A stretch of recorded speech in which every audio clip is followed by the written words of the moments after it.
पति की दो बहुओं से शादी। महेश की दो पत्नियां थी। पहली पत्नी रितिका और दूसरी पत्नी कोमल। दोनों पत्नियों में बहुत ज्यादा लड़ाई झगड़ा हुआ करता था। इस वजह से महेश हमेशा परेशान रहा करता था। यहाँ लोगों से एक शादी तो झेली नहीं जाती और इन महाशय ने तो दो शादी करके अपने जीवन में मुसीबत को डबल कर दिया था। ऐसे ही एक दिन रितिका का बर्थडे था। महेश रितिका के बर्थडे पर उसे बाहर डिनर पर ले जाने का प्लान कर रहा था। यह देखकर कोमल को बहुत गुस्सा आता है और कोमल महेश के पास आती है और उसे गुस्से में बोलती है, अगर तुम्हें रितिका से इतना ही प्यार था तो उससे शादी ही क्यों की? तुम्हें उसका बर्थडे याद है, लेकिन मेरी माँ का आज वेडिंग एनिवर्सरी है वो तुम्हें याद नहीं है। अरे पति होने का फर्ज तो तुमने ढंग से निभाया नहीं। कम से कम अच्छा दामाद होकर तो दिखा दो मेरे माँ बाप को। अरे कोमल, तुम भी बच्चों वाली बातें करती हो। तुम्हारी माँ की वेडिंग एनिवर्सरी है तो इसमें मैं क्या करूँ? वेडिंग एनिवर्सरी हस्बैंड वाइफ दोनों मिलकर सेलिब्रेट करते हैं। अब सासू माँ के साथ में ये सब करता हुआ अच्छा लगूंगा क्या? अपनी जुबान थोड़ा सोच समझ कर निकाला करो, वरना जुबान छोटी करना मुझे अच्छे से आता है। मेरी माँ के बारे में कुछ अनाप शनाप बोला ना तो मेरा नाम अपने दिमाग में बिठा लिया करो अच्छे से कि मेरा नाम कोमल है। सिर्फ नाम ही नहीं, उसके साथ में काम भी कर सकती हूँ। अच्छा बाबा ठीक है। देखो, जब तुम्हारा बर्थडे था तो मैं तुम्हें एक रेस्टोरेंट में लेकर गया था, अच्छे से बर्थडे सेलिब्रेट किया था। और आज रितिका का बर्थडे है तो कम से कम उसके बर्थडे को खराब करने की कोशिश मत करो। तभी वहाँ रितिका आती है और रितिका गुस्से में कोमल को कहती है, हाँ तो होती कौन है? मेरे पति को रोकने वाली। ये मत भूल कि मैं इनकी पहली पत्नी हूँ, इस वजह से तुम मेरे घर में है। मैं चाहती ना तो तुम दोनों को घर से निकाल सकती थी, लेकिन मैंने तुझे इस घर में रहने की परमिशन दी है, इसलिए कुछ चीज मेरे हिसाब से होगी। इस घर में जो मैं चाहती हूँ वो होगा, सब कुछ अच्छे से चले। तो हमारे बीच आने की कोशिश मत कर तू। ये सही है तुम दोनों का, घर का सारा काम मैं करूँ और घर की साफ सफाई मैं ही करूँ, खाना मैं बनाऊँ। और रोमांस का टाइम आता है तो इन लोगों को शॉपिंग याद आ जाती है, घूमने का टाइम आ जाता है तो पति बनने के लिए ये वहाँ डायन आ जाती है। क्यों पति दे, मेरे साथ ये भेदभाव करके तुम्हें क्या ही मिलता है? मेरी जिंदगी बर्बाद करके आखिर तुम दोनों कैसे खुश रह सकते हो? इतना बोलकर कोमल रोते हुए अपने कमरे में चली जाती है, लेकिन रितिका फिर भी महेश को जबरदस्ती खींचते हुए अपने साथ ले जाती है। ऐसे ही अगली सुबह कोमल किचन में हमेशा की तरह लंच बना रही थी और रितिका आराम से अपने कमरे में सो रही थी। महेश जल्दी से रेडी होकर वहाँ पर आता है। कोमल गुस्से में महेश को लंच दे रही थी, तभी महेश बड़े ही प्यार से कोमल को गुलाब का फूल देते हुए कहता है, ये चांद सा रोशन चेहरा, जुल्फों का रंग सुनहरा, ये झील सी नीली आंखें, कोई राज है इनमें गहरा, तारीफ करूं क्या उसकी जिसने तुम्हें बनाया। हाँ अभी मक्खनबाजी करने की जरूरत नहीं है, कल तो तुमने जो किया वो बिल्कुल भी ठीक नहीं किया था। मैं स्पेशल तुम्हारे लिए ये गुलाब का फूल लेकर आया हूँ, क्योंकि जिस दुकान से मैंने ये गुलाब का फूल खरीदा था उस दुकान वाले ने कहा था कि आपकी नजर में जो लड़की सबसे ज्यादा खूबसूरत होगी आप उसे ये गुलाब का फूल देना। और देखो, ये गुलाब का फूल मैं तुम्हें दे रहा हूँ क्योंकि मेरी नजर में सबसे ज्यादा सुंदर तो तुम ही हो। बस बस यही लाइन मारकर क्या करोगे पतिदेव, कहाँ जाओगे तुम? महेश कोमल को खुश करने की कोशिश कर रहा था, तभी वहाँ पर रितिका आ जाती है और रितिका गुस्से में कहती है, अच्छा तो सुबह सुबह ये चल रहा है यहाँ पर, ये सब करना था तो दूसरी शादी की ही क्यों? इतना घर में कलेश करना जरूरी है क्या? तुम मुझे नहीं बल्कि इससे ज्यादा प्यार करते हो, इसलिए तो इसे इतना प्यार दिखा रहे हो। अरे ऐसी कोई बात नहीं, मैं तुम दोनों से प्यार करता हूँ। कल तुम्हारे साथ मैंने टाइम स्पेंड किया और कोमल घर पर अकेली थी, इसलिए मैंने सोचा कि क्यों ना मैं थोड़ा कोमल को खुश करूं। मैं तुम दोनों को खुश रखने की कोशिश करता हूँ। इतना बोलकर महेश वहाँ से गुस्से में चला जाता है। महेश बिना खाए पिए वहाँ से चला जाता है। यह देखकर कोमल को बहुत गुस्सा आता है। तुझे हजम नहीं हो रहा था ना?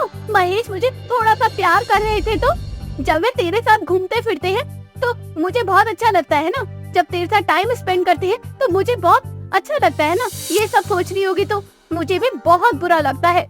हाँ तो मेरे से ज्यादा तुझसे प्यार करते हैं इसलिए मुझे ज्यादा गुस्सा आता है। मैं भी उनकी पत्नी हूँ, मेरे लिए उनकी कोई जिम्मेदारी नहीं बनती क्या? हर वक्त कोमल कोमल करते रहते हैं। वे हर वक्त कोमल कोमल नहीं बल्कि रितिका रितिका कहते रहते हैं। तब तुझे बुरा नहीं लगता? जब मेरी बारी आती है तो तू हमेशा टांग अड़ाने आ जाती है। इस तरह से अब दोनों के बीच लड़ाई झगड़ा शुरू हो जाता है। जैसे ही शाम को महेश ऑफिस से घर आता है उसे जोर से भूख लगती है। वे अपनी दोनों पत्नियों से खाना मांगता है, लेकिन दोनों में से किसी ने भी गुस्से में खाना नहीं बनाया था। यह सब देखकर महेश को बहुत गुस्सा आता है और महेश उनसे बोलता है। सुबह से शाम तक मेहनत करके आओ, तब एक पति यही उम्मीद करता है कि उसकी पत्नी हंसी खुशी उसे 2 सूखी रोटी प्यार से खिला दे। लेकिन जब मैं घर आता हूँ तब तुम दोनों हमेशा ऐसा सड़ा सा मुंह बनाकर लड़ाई झगड़ा करके मेरा पूरा का पूरा मूड खराब कर देती हो। तुम्हें तो लगता है कि मैं तुम दोनों में से किसी से प्यार नहीं करता। तो ठीक है, अब जो होगा कल पता लग जाएगा। महेश गुस्से में जाकर अपने कमरे में सो जाता है। ऐसे ही अगले दिन महेश बिना किसी को बताए ऑफिस चला जाता है। कोमल और रितिका दोनों महेश को फोन कर रहे थे, लेकिन महेश का फोन बंद आ रहा था। यह देखकर दोनों वह बहुत परेशान हो जाती है। ये सब हमारी गलती है, हमारी लड़ाई की वजह से वो गुस्सा होकर हमसे दूर हो गए हैं। सच बताओ तो हमेशा हमारी हर छोटी बड़ी खुशी का वो ख्याल रखते हैं, और एक हम है जो उनसे हमेशा लड़ाई झगड़ा करते रहते हैं। उनके ना रहने पर हमें अपनी गलती महसूस हो रही है। तू बिल्कुल सही कह रही है, सब हमारी गलती है। महेश के जाने के बाद दोनों को अपनी गलती महसूस हो जाती है। दोनों ने अब खाना पीना छोड़ दिया था। ऐसे ही अचानक महेश घर आ जाता है। यह देख दोनों बहुत खुश हो जाती है और दोनों उससे माफी मांगती है और कहती है, हमें माफ कर दो। हमें हमेशा यही लगता था कि आप दोनों में से किसी एक को प्यार करते हो, लेकिन आपके जाने के बाद हमें पता चल रहा है कि आप हम दोनों का कितना ख्याल रखते हो। 2 पत्नियां होने के बावजूद हम दोनों को बराबर प्यार देते हो, लेकिन फिर भी हम दोनों आए दिन लड़ाई करते हैं। हम हमेशा अपने ही बारे में सोचते हैं, कभी ये नहीं सोचा कि आपका ऑफिस में कैसा दिन रहा, और शायद आपको हमारे प्यार की जरूरत है, लेकिन हम दोनों सिर्फ अपने आप में ही लगे रहते हैं। यही महसूस कराने के लिए मैंने ये सब किया। अगर तुम्हें अपनी गलती का एहसास हो चुका है तो बहुत अच्छी बात है। इस तरह से महेश उन दोनों को माफ कर देता है, जिसके बाद तीनों आपस में मिलजुल कर शॉपिंग करते हैं, एक साथ पार्टी करते हैं और अपने जीवन में ऐसे ही आगे बढ़ते हैं। सुमन महज 25 वर्षीय युवती थी और 25 वर्ष में सुमन अब गंजी हो चुकी थी, क्योंकि उसको कुछ साल पहले एलोपेशिया नामक एक बीमारी हो गई थी। इस बीमारी में सुमन के सारे बाल धीरे धीरे झड़ जाते हैं और अब सुमन गंजी हो जाती है। सुमन अपने इस गंजेपन को स्वीकार नहीं कर पा रही थी, जिस वजह से वे आए दिन तनाव में रहती थी। इसमें सुमन की कोई गलती नहीं थी। आसपास का माहौल ऐसा था जो उसे खुद की हकीकत को स्वीकार करने नहीं दे रहा था, और इसमें सबसे बड़ा योगदान सुमन की सास शिमला का था, जो आए दिन उसे ताना दिया करती थी। ऐसे ही एक सुबह सुमन को उठने में जरा देरी हो जाती है, जिस वजह से उसकी सास चिल्लाने लगती है, अरे ओ टकली, नाश्ता मिलेगा या नहीं, या फिर तेरा ये टकला सर देखकर मैं पेट भर लूं।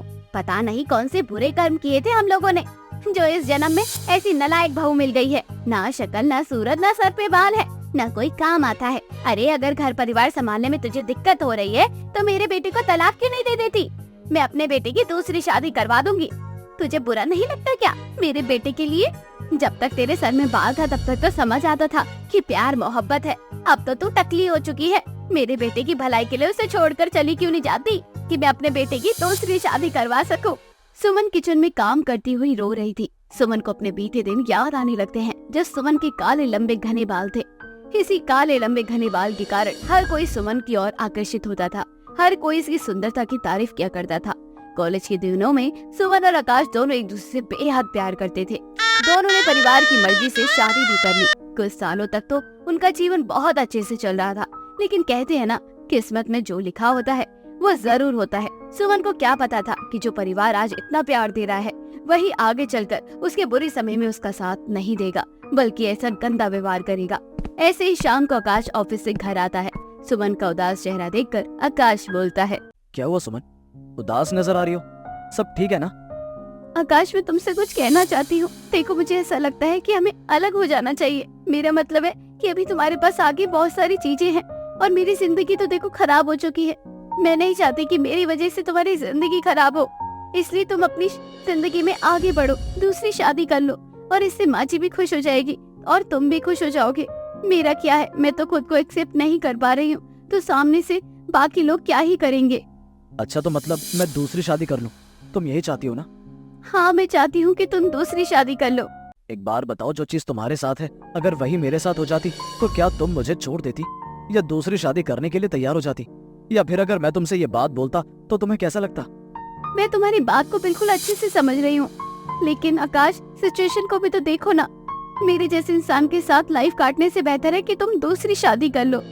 देखो, मैं तुमसे बहुत प्यार करता हूँ। मुझे नहीं पता आगे क्या होगा क्या नहीं होगा, लेकिन इतना पता है तुमसे शादी की है, तुम्हें अपना बनाया है, तो अब जब तक मेरी लाइफ है तब तक मैं तुम्हारे साथ ही रहूंगा, फिर चाहे उसके लिए मुझे कुछ भी करना क्यों ना पड़े, लेकिन दूसरी शादी कभी नहीं करूंगा।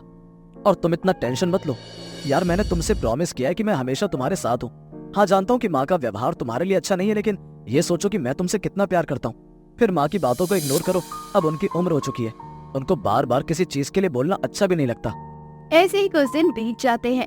सुमन की बेस्ट फ्रेंड प्रिया का बर्थडे था। सुमन अपनी बेस्ट फ्रेंड प्रिया को बर्थडे विश करती है और कहती है, अरे प्रिया पार्टी कब देगी, देगी भी या नहीं?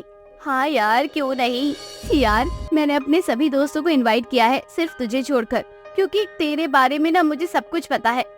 तो और ऐसे में तुझे बुलाकर मैं अपनी पार्टी खराब नहीं करना चाहती। अगर सच में तू इंटरेस्टेड है मेरी पार्टी में आने के लिए तो अपने सर पर ना नकली बालों वाला विग लगा कर आई हो, समझी? अगर तू सच में इंटरेस्टेड है तो मेरी पार्टी में आने के लिए, ताकि किसी को पता न चले कि तू गंजी है, क्योंकि हर कोई पार्टी में तेरा मजाक बनाएगा, फिर मेरा मूड खराब हो जाएगा। अगर तू विग लगाकर मेरी पार्टी में आना चाहती है तो आ जा, नहीं तो रहने दे, कोई फायदा नहीं है तेरा आने का। अरे नहीं नहीं प्रिया, मैं तो मजाक कर रही थी, तुझे क्या लगता है मैं पार्टी में आऊंगी? अरे शादी के बाद सब कुछ बदल जाता है, लड़कियों का लाइफ भी बिल्कुल चेंज हो गई है। और मैं तो बस इतना ही कहूंगी कि तू अपनी पार्टी एंजॉय कर। हाँ यार मुझे माफ करना, अगर तू गंजी नहीं होती तो शायद मैं तुझे पार्टी में बुला लेती, लेकिन अब ऐसे में अपनी पार्टी पूरी खराब नहीं कर सकती मैं। इतना बोलकर प्रिया फोन रख देती है। तभी अचानक से प्रिया के फोन पर प्रिया की दोस्त काजल का फोन आता है। वे दोनों आपस में सुमन के बारे में बातचीत करते हैं। तभी काजल प्रिया से बोलती है, अरे तूने उसे मना क्यों किया? तुझे पता है पार्टी में ना डांस करना, खाना पीना, इन सब के अलावा एक मोमेंट ऐसा होता है जहाँ पर अपनी पार्टी को और ज्यादा अच्छा बना सकते हैं। जैसे कि हम सुमन को जिद करके बार बार पार्टी में आने के लिए बोल देते हैं, जैसे वो मना करेगी लेकिन हम उसे बार बार जिद करके बुलाते हैं, और जब वे आएगी तब उसके गंजेपन का मजाक बनाएंगे, पार्टी का माहौल बदल जाएगा एक अलग सा। और मेरे पास उसके गंजेपन का मजाक बनाने का भी प्लान है। हाँ यार, और मेरी पार्टी सबको याद भी रहेगी। चल तू टेंशन मत ले, मैं थोड़ी देर में फोन करके सुमन को मनाने की कोशिश करती हूँ। थोड़ी ही देर में सुमन के पास प्रिया का फोन आता है। प्रिया सुमन से बार बार जिद कर रही थी, उसे पार्टी में बुलाने की कोशिश कर रही थी। सुमन उससे बोलती है, देख प्रिया तेरे को तो पता है ना मेरी क्या सिचुएशन है अभी, ऐसे में पार्टी में जाना बिल्कुल भी अच्छा नहीं लगेगा, हर कोई मेरा मजाक बनाएगा, खास करके तेरे सारे फ्रेंड। और रहने दे यार, तू एंजॉय कर यार, तुझे ना मेरी कसम है तुझे आना ही पड़ेगा। और वैसे भी मेरे पास एक उपाय है जिससे तेरा गंजापन छुपा सकती हूँ। थोड़ी देर के बाद शामिल हो जाना मेरी खुशी में। सुमन प्रिया की पार्टी में जाने के लिए तैयार हो जाती है। घर वालों से परेशान होकर सुमन प्रिया की पार्टी में चली जाती है, जहाँ सब लोग अच्छे से रेडी हो रहे थे। तभी प्रिया और काजल दोनों मिलकर सुमन के सर पर मेहंदी की तरह एक डिजाइन बना देते हैं और मेहंदी की नकली चोटी बना देते हैं। थोड़ी देर में प्रिया सुमन से कहती है, अब देख कितनी अच्छी लग रही है तू, पार्टी में कोई इतना ध्यान से नहीं देखेगा, चल जल्दी से चल। प्रिया जबरदस्ती सुमन को पार्टी में अपने दोस्तों के सामने ले आती है, जहाँ सब लोग मेहंदी वाली चोटी देखकर उसका मजाक बनाते हैं। सुमन को बहुत बुरा लगता है और वे वहाँ से भागकर अपने घर चली जाती है और खुद को कमरे में बंद कर लेती है। यह देखकर विमला को बहुत बुरा लगता है। विमला उसके पास जाती है और दरवाजा बार बार खटखटाती है, लेकिन सुमन दरवाजा नहीं खोल रही थी। वे सुसाइड करने की कोशिश कर रही थी। तभी अचानक से आकाश वहाँ जाता है और किसी तरह से खिड़की के रास्ते पर जाकर सुमन को बचा लेता है। उसके बाद विमला और आकाश उसे बहुत समझाते हैं। विमला भी अपनी गलती और अपने ऐसे बर्ताव के लिए अपनी बहू से माफी मांगती है।